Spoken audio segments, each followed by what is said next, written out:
કરવા માટે આજનો આ સુંદર યોગ તમને ને મને પ્રાપ્ત થયો.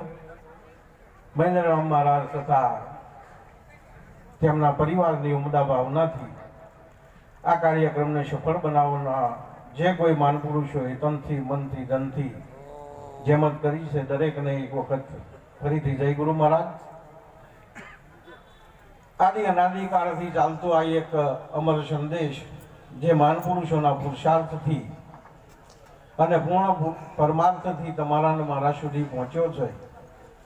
સદગુરુ મહારાજ તમારી જેમ જેમ સમજણ જેમ જેમ વિશાળ થતી જશે તેમ તેમ સદગુરુ મહારાજના જે શબ્દો છે એ યથાર્થ થતા જશે, તમારી અનુભૂતિ એ આવતા જશે. માનપુરુષો આ અવનિ ઉપર એક વિચરતા તીર્થ જેવા તમે જો છો ત્યાં જેવા છો તેવા માનપુરુષોએ આપણું બગડ્યું તો આપણા જેવા થઈને સુધાર્યું છે. આપણું બગડ્યું હતું આપણા જેવા થઈને સુધાર્યું છે. એટલે માનપુરુષોની કૃપા કરુણા આ વર્તમાન સમયે જેટલી બિરદાવીએ એટલી ઓછી છે.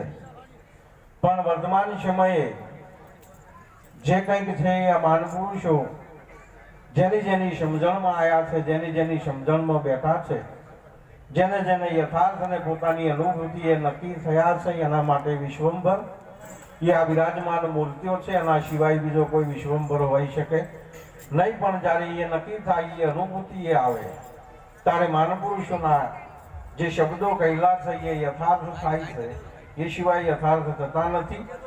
સભામાં સર્વપ્રથમ તો શિસ્ત અને શાંતિની જરૂર છે. આયોજકોની આજ્ઞાનું પાલન કરો, શિસ્તબદ્ધ જરૂરી છે. સંત તે બ્રહ્મ ભાવના અન્ય ભાવ નહીં લેશ, નટવર નિજ કેવલ દશા ન્યા વહી વર્ણ નહીં વેશ. એ સંતની ભાવના છે. બિરાજમાન દરેક ઊંચ નીચ અહીંયા આગળ એવું કશું છે નહીં. એક સમાન છે, બધા એક સરખા છે. જુઓ જગત